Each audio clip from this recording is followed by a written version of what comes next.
subscribe to the... Yeah, start.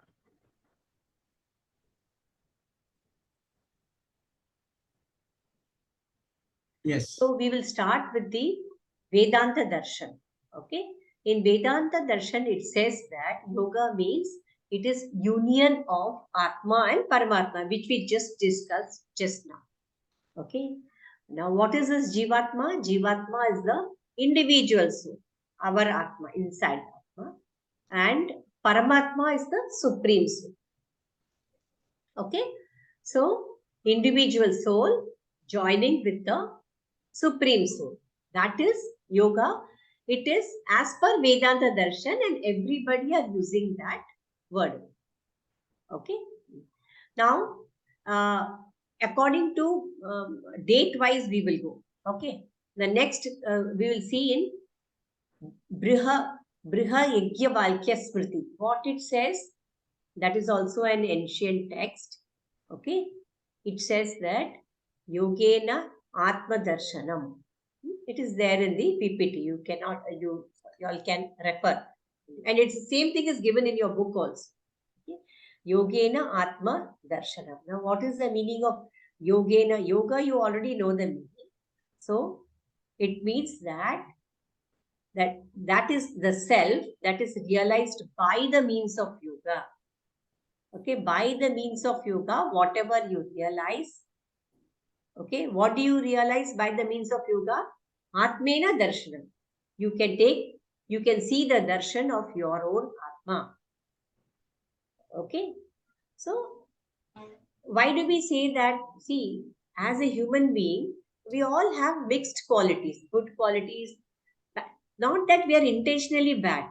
See, certain qualities due to our, previous birth, those karmas are already, those impressions are already inside our Atma. It has come. That Atma has come with that Karana Sharir and Sukshma Sharir. And all these karma are in that. So, here yoga will mean Yogena Atma Darshan, and that process by which you can see the darshan of your own Atma, that process is yoga. Okay, so from now onwards, so the next slide, please. So from now onwards, we will keep saying the word as yoga. Okay, we'll make the habit of saying the word as yoga. Now, the next ancient thing is Bhagavad Gita. Okay, Bhagavad Gita. All of us know 18 chapters, and each... Just one doubt. This Yoga Yes. and Atma Darshanam is from which book actually it is? Briha Achha, same thing. You are continuing from Briha Darshan. Achha, okay. Briha. Okay, usi ka hai na, okay. Yes, usi ka okay. hai. Okay, ठीक. You will get the slides. Okay. The next ancient scriptures is Bhagavad Gita. You have, all of us know we have 18 chapters, and each of the chapter refers to one kind of yoga. Okay. The first one is Arjuna Visharad Yoga. Second one is Sankhya, which is very much related to our Sankhya, which we are going to study. Okay.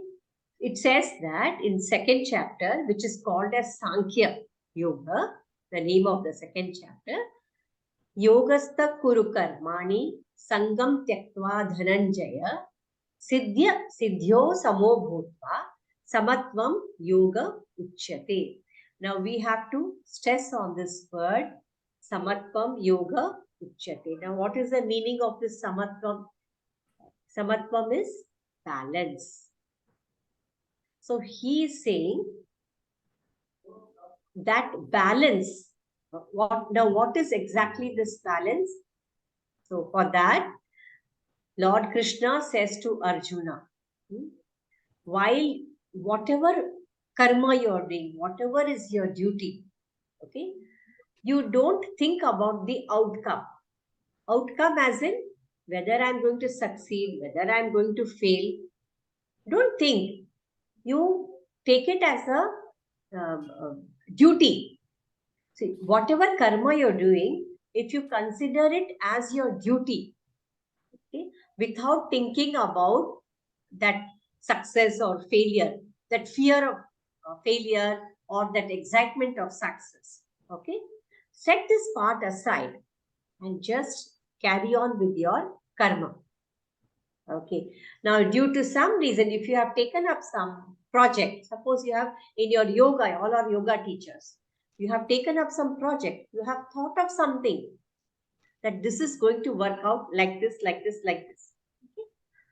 And when you go out, jump into the field, but it may not be as what you thought it.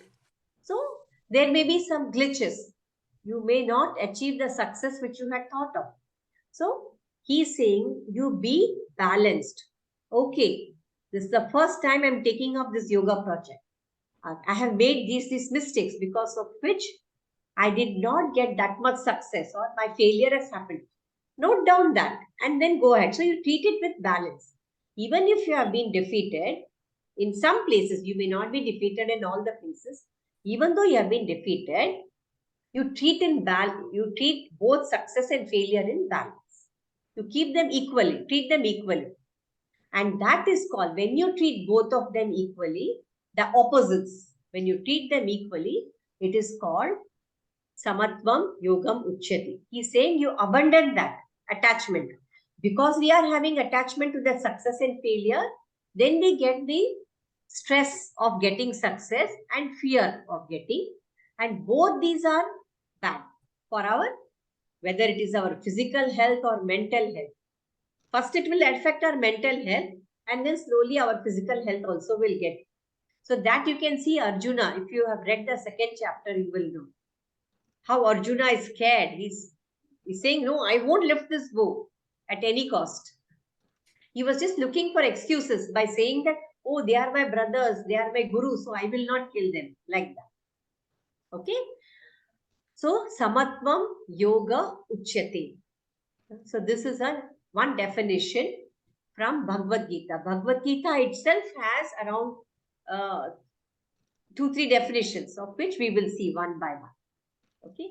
So, the next one is in number 50. Again, Sankhya Yoga and shloka number 50. What it says? Buddhi yukto jahati hai ube sukruta tushkrute tasmad yogaya yunjasva yogaha karmasu kaushalam. Now here the full attention is on this yogaha karmasu kaushalam. This is the definition. Okay. But what it says, buddhi yukto jahati hai. Okay. Now, when we do any project or when we do any work, we work at the intellectual level first. First, we work at the intellectual level. Okay. When you work at the intellectual level, then when you put it into practice, when you put the project into practice, then you achieve excellence. So, what he's saying, you give your best. How?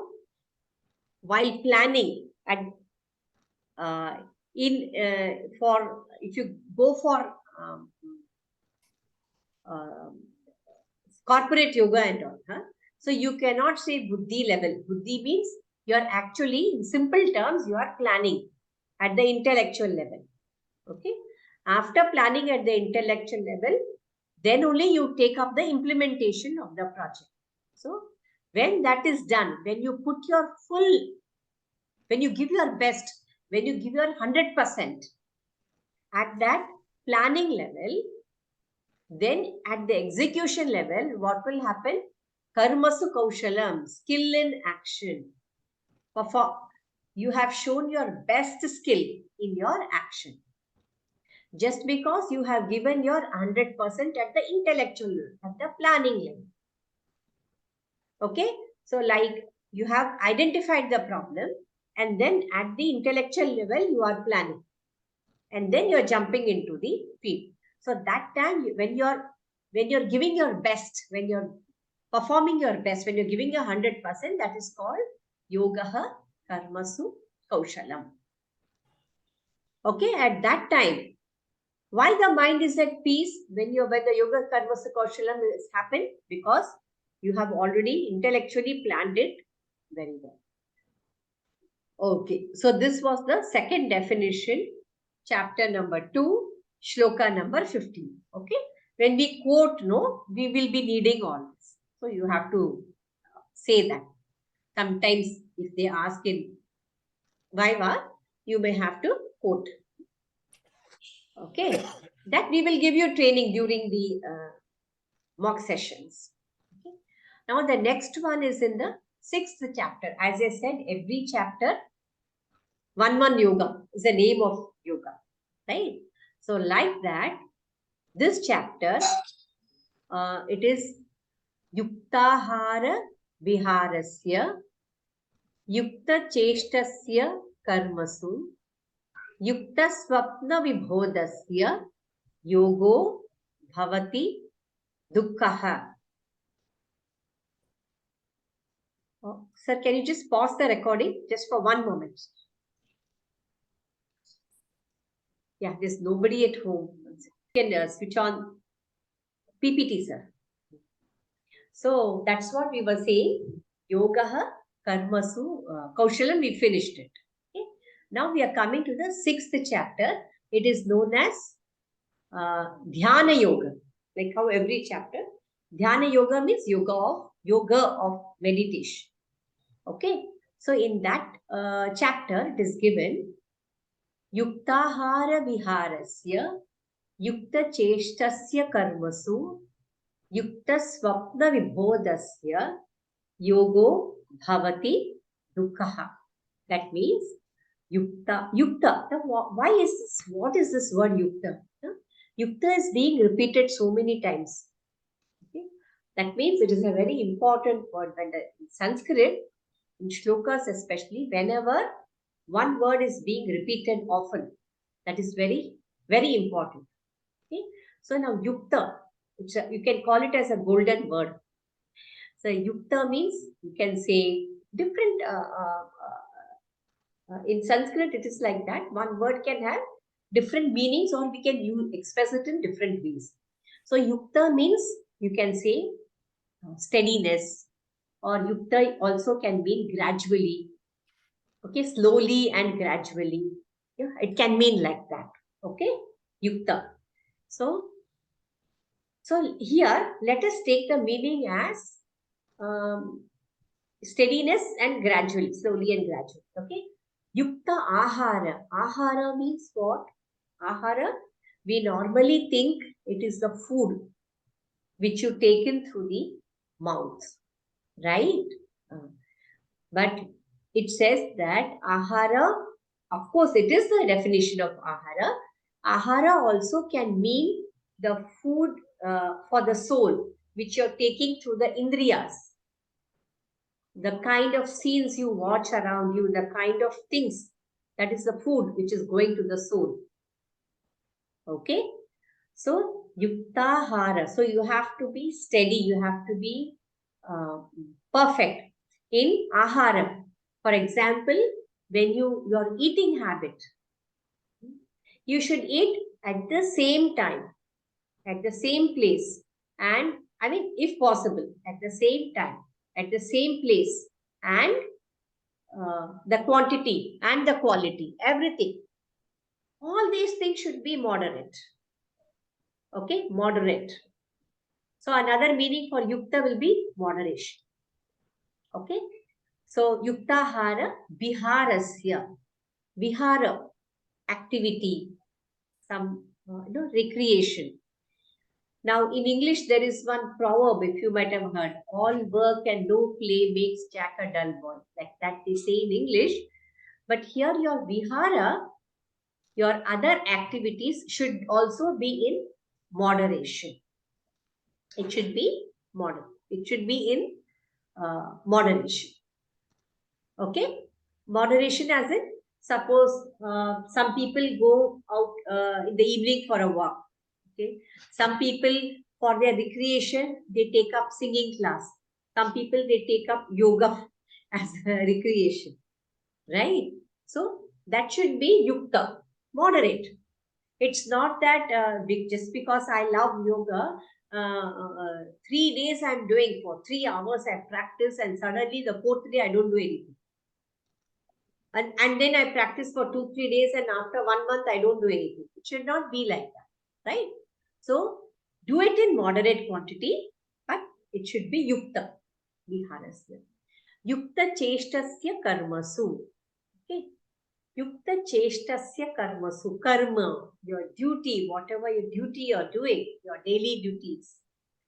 We are yoga teachers. Some go to the office to work. Some like different people. They go to the corporate, right? So these are all different duties that also should be yukta. But nowadays, what is happening? Nowadays, people have become workaholic because of our, call it your lifestyle, everything is become alcohol. So he's saying yukta cheshtasya karmas. Okay? So it should be in moderation. Yukta swapna vibhodasya. Yukta swapna, your sleeping pattern, that also should be moderate. 8 hours is enough for us. 8 hours of sleep. Okay. For normal, if you're a regular practitioner of yoga, it should be 6 to 7 hours is sufficient. Otherwise, for everyone, you should say 7 to 8 hours is sufficient. But you should not sleep very less also. So it should be yukta. Okay. Yogo bhavati dukkha. You will be separated from the pain. Separation from the pain caused by all this is yoga. Yogo bhavati dukkha. Yoga will help you in remaining in moderation in all these things, activities, which will improve your lifestyle. That means basically separation of your dukkha from all these activities is yoga. When you do it in yukta quantity. Okay. Now let's come to Patanjali Yoga Sutras. Okay, all of you might have heard of Patanjali Muni, correct? If you have done your TTC, you might have definitely heard. Okay, he has given us a beautiful Yoga Sutra. So let us see the definition. Yogaha Chitta Vritti Nirodha. Okay, what is this Yogaha Chitta Vritti Nirodha? Okay, now Yogaha, what we saw in that is different from this. In that Vedanta we saw, no? So you should not get, once you said yoga is that, now you are saying yoga is like this. That is why we are yoga teachers. We are learning the definition in different texts. Okay. In Vedanta Darshana, it was unique. So now here what is saying? Yoga Chitta Vritti Nirodha. Okay. What is yoga? Okay. Chitta Vritti. Now what is Chitta? Chitta is our mind. Mind means it's not what we count with the indriyas. No, not that mind. This chitta, you can, in English, we don't have a word. So we call chitta as chitta, or we write with capital M, mind with capital M. Okay. So what does this chitta consist of? This chitta consists of vrittis. Okay. Now what are these vrittis? Vrittis are various thought patterns. And these thought patterns, they come randomly. Now, how do they come randomly? Okay. Now, see, we 3-4 people are there. We are all different, right? We think differently. Okay. Sometimes, some person, no, even after growing up, they get scared to go in the dark. That means there is a vritti of fear. You might have seen some people are short-tempered. हमेशा गुस्सा नाक पे रहता ही है, short tempered. Why that somebody is short tempered and somebody is not short tempered, else is not short tempered? Why like that? That is because of those vrittis are there inside. That is why he is behaving in that manner. And that is why he is saying vritti nirodha. Now this Nirodha also, I said one word to have different meanings. You can say restrain, you can call it restrict, or you can call them stop. Okay. So you have to restrain these vrittis. You have to have a full control over these vrittis, and finally you have to stop. You have to stop all the vrittis. And stopping of all the vrittis, that is yoga. Vrittis, I have already told you, they are thought patterns, various thought patterns depending upon whatever is stored in our chitta. Okay, whatever is stored in our chitta, we exhibit that kind of behavior pattern. Okay, down the line, Dr. Hemjit will connect with psychology and he will tell you. Okay, so this is as per Patanjali Yoga Sutras, Yoga Chitta Vritti Nirodha. So you can go to the next slide. 1 minute, Saraswati, you elaborate very thoroughly on this topic of this sutra. Okay, this is a very, very important, very important, most important. Sir, recording chal raha hai, sir. That's okay. Yeah. Okay. Carry on. Okay. Yeah. So again, you have these vrittis. You have from, I think, 1 to 12 you have from chapter 1. And from chapter 2 also you have 1 to 10, like that. It is there in your syllabus. So we will cover, according to your syllabus, we will cover all those syllabus, whatever is given in the syllabus. Okay, now next let us come to the definition of Yoga Vasishta. Yesterday, if you rightly remember, we have talked of Vasishta Muni, correct? Now, he has come up with this, he has written a book called Grantha, scripture called as Yoga Vasishta. Now, Lord Sri Rama, when he took the avatar and he came to earth, see, anybody who is on the earth, comes to this earth as a human being, you have to make a guru. No matter how many texts you have, so much of information you get on the net, overloading of information, in spite of all these things, without guru, we cannot progress. So even God himself, when he comes down on earth as human, he has to go to guru to get knowledge. So similarly, Lord Rama went to Yoga Vasishta Muni to gain the knowledge. Okay, he wanted to gain the knowledge, like why all are suffering, why all are getting disease. So he keeps asking various questions to his guru. Although he is a God himself, but he's teaching how a human being should behave. Okay. So Yoga Vasishta, he has written this Grantha. By answering all the questions of Lord Sri Rama, he has written this scripture, this Grantha. Okay. Now what is this Yoga Vasishta? He says that Samsaro Tarane Yuktihi Yogasa Vedena Katyate Tam Viddi Viprakramam Tvam Chitto Pasa. So what he is saying, here also the word Chitta has come. The Chitta, as I said, capital letter M, mind, which consists of Ahankar and everything, mind. Now, this he says, the technique which enables us to overcome the difficulties of this world, that is yoga. Okay, so he's saying, being in this material world itself, you can practice yoga. Yoga doesn't mean, now people have that thing in their mind.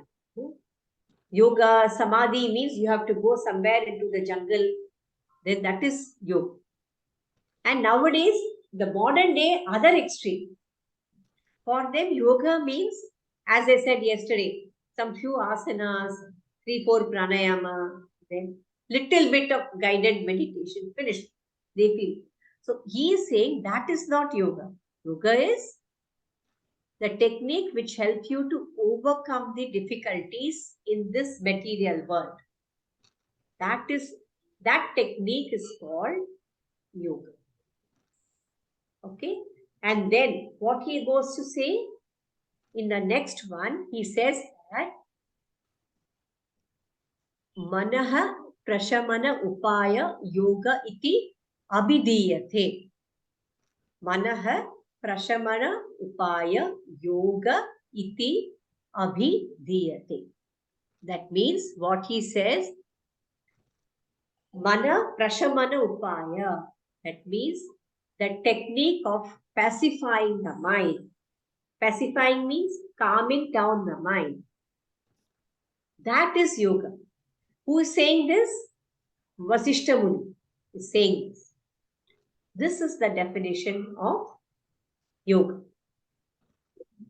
Okay. Now the next one is given in Kathopanishad.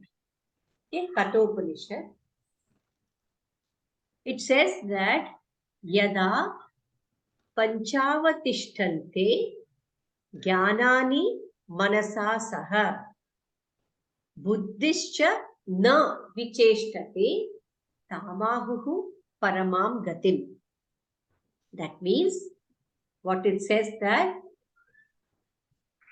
when our indriyas, now what is the meaning of Panchavatishtante? Means our all 5 indriyas, Jnanendriyas, Manasa Saha, along with the mind, 5 indriyas, along with the mind, when they rest in the highest state. What is that highest state?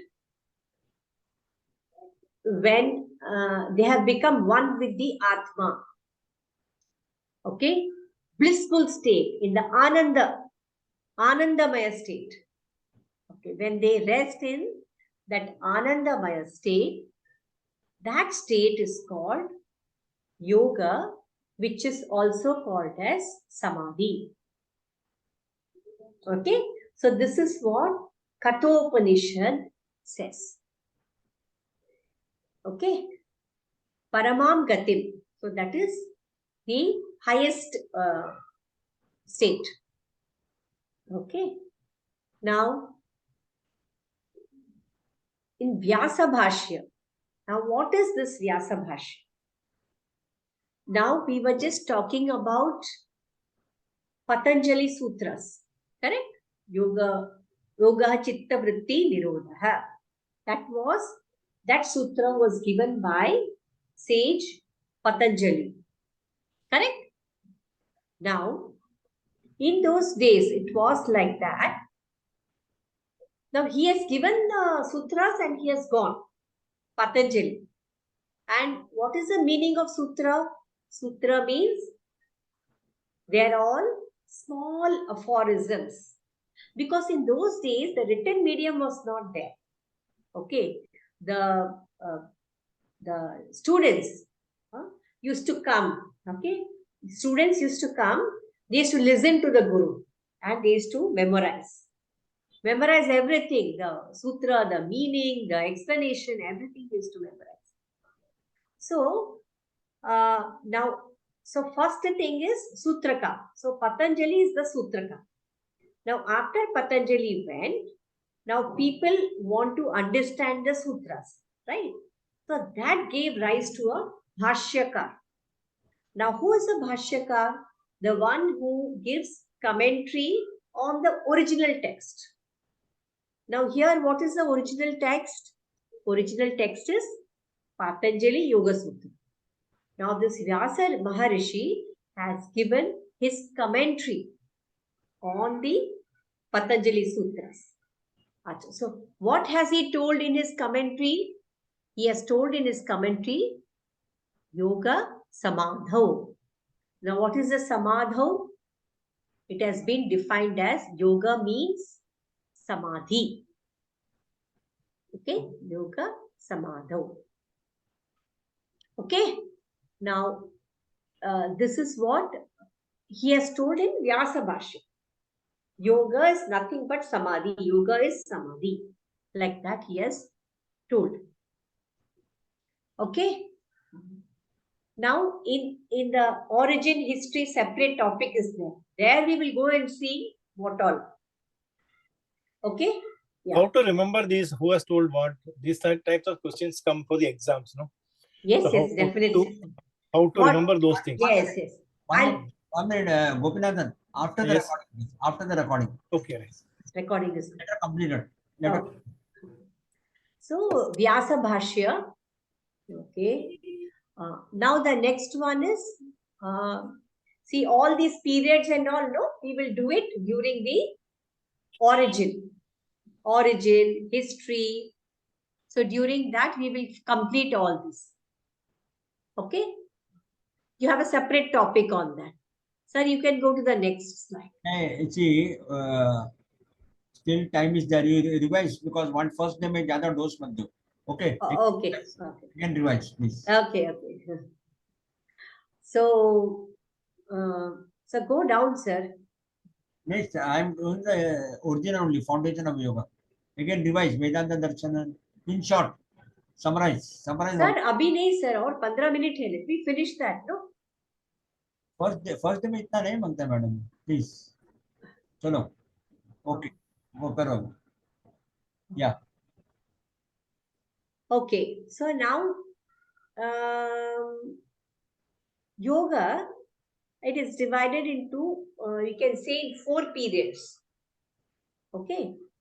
Now, as I said in the beginning, how ancient is yoga? How ancient? You will come to know if you study the origin and the history. Now here, along with the definition, we have given you the origin also, history. Okay. Now, first of all, Vedic period, it goes between, so these are all rough estimates, okay, which the Archaeological Society has given and they have put it on the government website. Okay.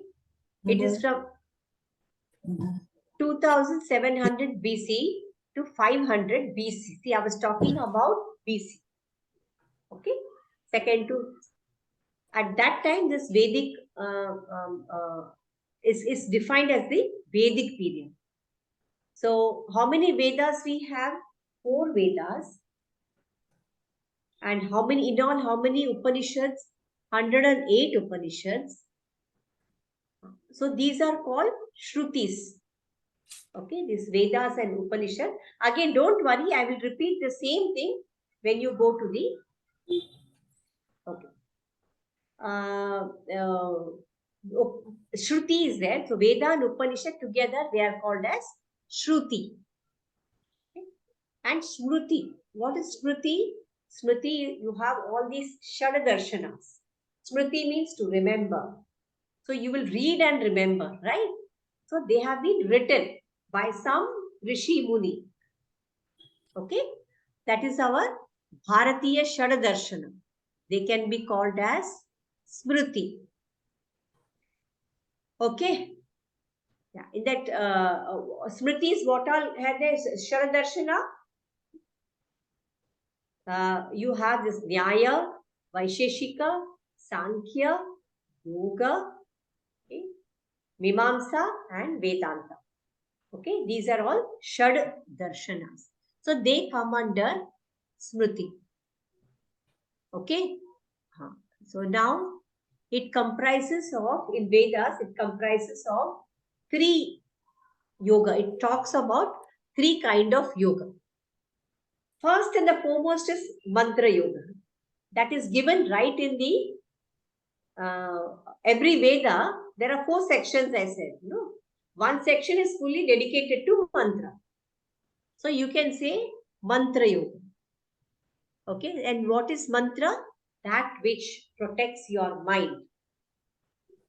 Mananat trayate iti mantraha. So that which protects your mind, that is called as mantra.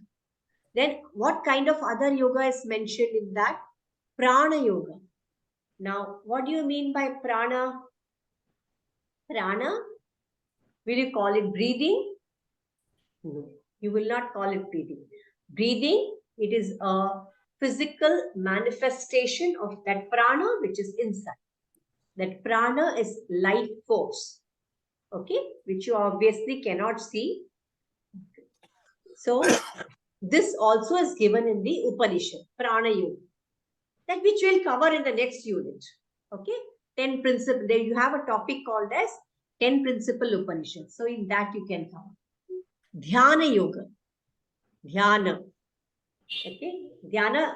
Now everybody knows the meaning of Dhyana. Dhyana means meditation. Okay, now Dhi means what? Dhi means Buddhi. Buddhi. Okay, so Dhi means Buddhi. So if you concentrate your Buddhi on one particular object, Buddhi, your Chitta on one particular object, then that is called as Dhyana. And this Dhyana comes in almost every scriptures. Every Grantha, you will find Dhyana. Every scripture, our Indian scripture, you can find Dhyana. So this is called as Vedic period. Now, the next one is classical. Sir, यहाँ पे classical missing है. Classical and post-classical. So in that classical only, you will have this Patanjali Yoga Sutras. That belongs to, and it has a big long span. Okay, so that's why it was developed so much. Yoga Sutra was developed so much, and that belongs to the classical period. Okay. Now, what is this post-classical? When that classical period got over, up to, you can say almost 500-600 BC. BC I'm talking about, up to 800 AD. So you can imagine the length, the span. So how much development would have taken place in that time? Okay, very scientific method. That is why it is standing the test of time. Even today, it is holding true, and we are learning, no? We are learning today also. So post-classical period. Now this post-classical period is from 800 AD to, these are all rough estimates as I said, 800 AD to 1700 AD. Okay, 800 AD to 1700 AD. Okay.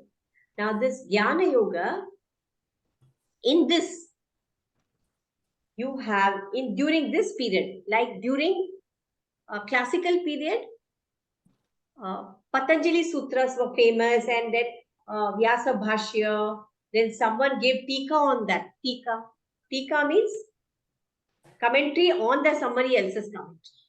So all that came in this period. Okay. Now in post-classical period, around say 6th to 7th century AD, around 6th to 7th century AD, you have, there came 3 acharyas. They are called Acharya Traya. They are famously called as Acharya Traya. Okay. Who are those Acharya? Adi Shankaracharya, Ramanujacharya, and Madhavacharya. These 3 are called Acharya Traya. Okay. Now, each of these Acharya coming during the same period, came up with a different concept of the same Vedas, same Upanishads, but they came up with a different concept. Okay, that also we will do it in detail in Karma Yoga, Bhakti Yoga. Okay, now in Bhakti Yoga, for example, this Adi Shankaracharya came up with Advaita Vedanta. All 3 are Vedanta Acharyas. Okay. Then Madhvacharya came up with Dvaita. So like that. Each Acharya came up with, the concept is the same, but they have come up with different methods how to attain, how to achieve that concept. Okay. Okay. That is, everywhere moksha is there. Each acharya says moksha is there, but their method of attaining moksha was different. Okay. Now, Bhakti Yoga, during that period, you can say later, after 900 AD and all, you have saints like Surdas, Tulsidas, Purandar Das, Mirabai. They all are total into Bhakti Yoga. Okay, through Bhakti, they attained moksha, liberation. Okay, now Hatha Yoga. So we are more concerned with this. Hatha Yoga. Right now, in this level 3, we are concerned with this. Okay, they are called as Natha Yogi. Okay, Natha Yogi. And there are in all 32 gurus which are mentioned in your shloka. Some of them are Matsyendranath, Gorakshanath, Chauranginath, Swatmaram Suri, Geranda. These two are important. We will be studying the text of these two Natha tradition. Okay? Which two will be studying? Hatha Yoga Pradipika. That is Swatmaram Suri. Swamiji has written Hatha Yoga Pradipika. And Geranda Muni has written Geranda Swami. So in level 3, we will be dealing with this. Okay? And Siddha Siddhanta Paddhati. Okay? Goraksha Shataka, which is written by Gorakshanath. So, okay. Now, let's go to the next one. Modern period. हो गया, time हो गया madam. Time हो गया है ना? ठीक है. Then we'll stop. 1 minute, huh? Let's stop the recording.